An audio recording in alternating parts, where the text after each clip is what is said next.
Channel ITBP exam में आपको बहुत बहुत स्वागत है दोस्तों। फाइनली अग्निवीर आर्मी का सेकेंड शिफ्ट का भी एग्ज़ाम फाइनली समाप्त हो चुका है। तो इसमें कौन कौन से आपके क्वेश्चन पूछे गए उनका सभी क्वेश्चन को लेकर और एग्ज़ाम का लेवल किस प्रकार का रहा है वो सब आपको इस वीडियो के माध्यम से पता चलने वाला है। तो जिनका भी दोस्तों अगली डेट यानी थर्ड शिफ्ट या 18 ये तो कहें 19-20 को पेपर है, तो एक बार इन क्वेश्चन को जरूर देख कर जाए जिसके दोस्तों उनको पता चल पाए कि अगली शिफ्ट का पेपर किस प्रकार का आने के चांसेज हैं।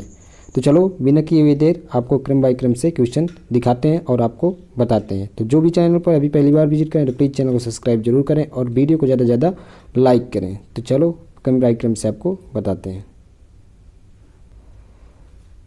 तो देख सकते हैं दोस्तों ये सेकेंड शिफ्ट है जिसकी टाइमिंग की अगर बात की जाए दोस्तों तो ये आपका 11:30 बजे से स्टार्ट हुआ था और 12:30 बजे एग्ज़ाम समाप्त हो गया है। और इसके बाद आप एनालिसिस देख सकते हैं दोस्तों, फुल सोल्यूशन है यहाँ पे। तो पहला क्वेश्चन आपसे पूछा गया था कि भारत में किस राज्य की उच्चतम साक्षरता दर है। तो बेसिकली इस क्वेश्चन का आंसर जो भी कैंडिडेट केरल लगाए तो बिल्कुल सही है। और अगला क्वेश्चन दोस्तों पूछा गया था कि भारतीय सशस्त्र सेनाओं का सर्वोच्च कमांडर होता है। तो इसका भी आपको जवाब बताना था। तो ये दोस्तों होता है भारत का राष्ट्रपति। जो भी कैंडिडेट राष्ट्रपति लगाए तो उनका बिल्कुल करेक्ट है। अगला क्वेश्चन आपके सामने पूछा गया था कि अंतरिक्ष में जाने वाले भारत के प्रथम नागरिक का नाम या अंतरिक्ष में जाने वाले प्रथम भारतीय का नाम बताना था। तो बेसिकली दोस्तों ये भी नॉर्मल क्वेश्चन था और इस क्वेश्चन का आंसर था आपका राकेश शर्मा। अगला डैश दिए था और भाषा केरल प्रदेश में बोली जाती है। तो बेसिकली दोस्तों केरल राज्य में मलयालम भाषा बोली जाती है। तो जो भी कैंडिडेट मलयालम लगाए तो बिल्कुल करेक्ट आंसर है। अगला क्वेश्चन दोस्तों उड़ीसा की राजधानी पूछा गया था। तो नॉर्मल क्वेश्चन था। उड़ीसा की राजधानी आपकी होती है भुवनेश्वर। तो यानी एक राजधानी से क्वेश्चन पहले शिफ्ट में पूछा गया था और इसमें भी दोस्तों राजधानी से क्वेश्चन पूछा गया था। जिनका भी थर्ड शिफ्ट या अगली डेट में तो एक बार राजधानी को जरूर देख कर जाएँ। और दूध का पीएच मान होता है बेसिकली दोस्तों, उसमें रक्त का पीएच मान पूछा था और इसमें दूध का पीएच मान पूछा गया। तो दूध का पीएच मान कितना होता है 6.6। अगला क्वेश्चन है कि ऑस्कर पुरस्कार किस क्षेत्र में दिया जाता है। तो आपको बताना कि ऑस्कर पुरस्कार किस क्षेत्र में दिया जाता है। तो आपको मालूम होना चाहिए दोस्तों कि ऑस्कर पुरस्कार फिल्म के क्षेत्र में या कहें तो संगीत के क्षेत्र में दिया जाता है या सिनेमा के क्षेत्र में दिए जाने वाला पुरस्कार है। भारत के प्रथम महिला प्रधानमंत्री कौन थी। तो फर्स्ट शिफ्ट में दोस्तों पूछा गया था कि प्रथम प्रधानमंत्री और इसमें पूछा गया है प्रथम महिला प्रधानमंत्री। तो इंदिरा गांधी प्रथम महिला प्रधानमंत्री थी। अगर बात किया है तो अगला क्वेश्चन दोस्तों है कि लोहा यानी हेमेटाइट किस धातु का अयस्क है। तो आपको मालूम चाहिए कि हेमेटाइट आपका लोहा का अयस्क है। अगला क्वेश्चन पूछा गया था कि प्रकाश वर्ष किसका एसआई मात्रक है। तो बेसिकली दोस्तों प्रकाश वर्ष खगोलीय दूरी के एसआई मात्रक होता है।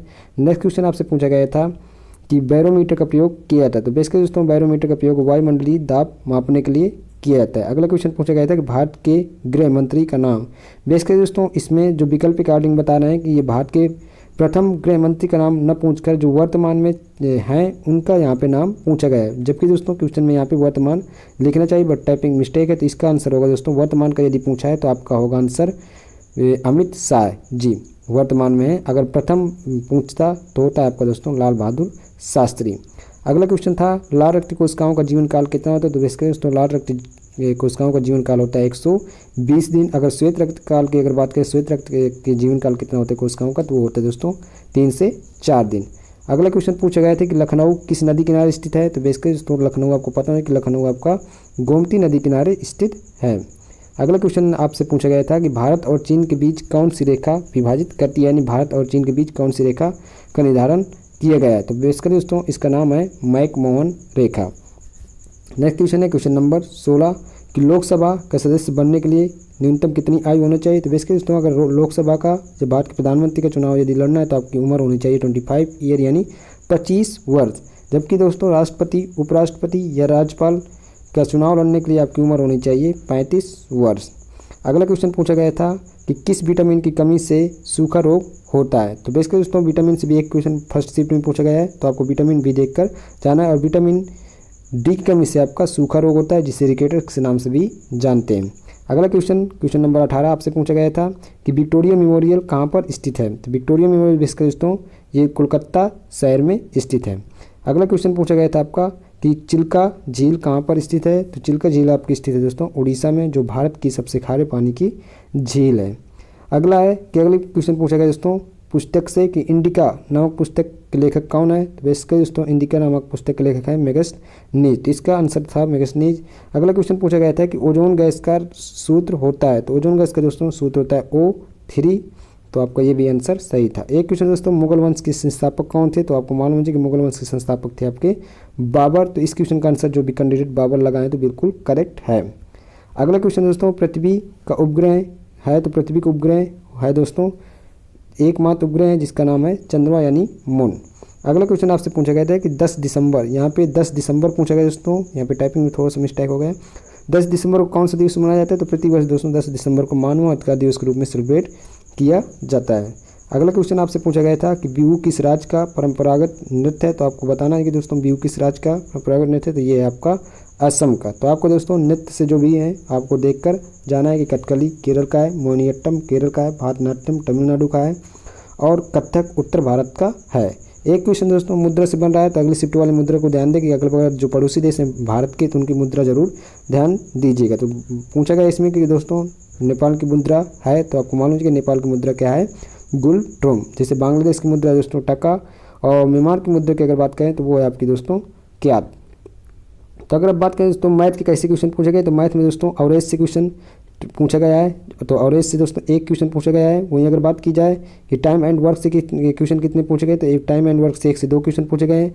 परसेंटेज से इस शिफ्ट में दोस्तों 3 क्वेश्चन पूछे गए हैं जो सबसे अधिक हैं। नंबर सिस्टम से इस शिफ्ट में दोस्तों 1 क्वेश्चन पूछा गया है। स्क्वायर बेस दोस्तों लगभग 2 क्वेश्चन पूछे गए हैं और सिंप्लीफिकेशन से भी दोस्तों 2 क्वेश्चन देखने को मिले। बेसिकली दोस्तों इसमें सिंपल इंटरेस्ट आपसे पूछी जा रही, SI यानी CI नहीं पूछा जाए, कंपाउंड इंटरेस्ट नहीं क्वेश्चन आपके आ रहे हैं मैथ में। और अगला डेसिमल को भी दोस्तों हर बार ये टच करें। फर्स्ट शिफ्ट में डेसिमल से 1 से 2 क्वेश्चन बने थे और इसमें भी बने थे। अगर बात की दोस्तों इस में 2 ही टॉपिक इंक्लूड किए गए हैं, एक तो प्रॉफिट एंड लॉस और दूसरा दोस्तों आपका एवरेज। और बताया दोस्तों कि बहुत ही नॉर्मल क्वेश्चन आ रहे हैं, यदि आप इनका बेस पढ़ें तो बहुत ही आसानी से इन क्वेश्चन को टैकल कर पाएंगे।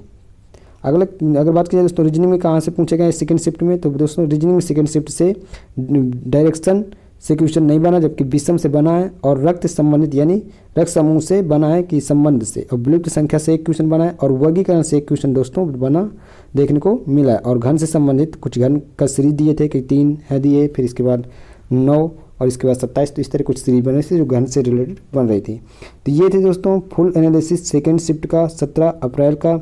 आपको ये कैसा लगा एनालिसिस? अगले एनालिसिस देखने के लिए जो भी कैंडिडेट का एग्जाम शेष हैं तो चैनल को एक विजिट जरूर करते रहें। शाम को दोस्तों मोस्ट एक्सपेक्टेड क्वेश्चन आपको कराने वाले हैं और 18 अप्रैल को भी आपको ऑल शिफ्ट का एनालिसिस फुल होने वाला है। तो thanks for watching video, have a nice day.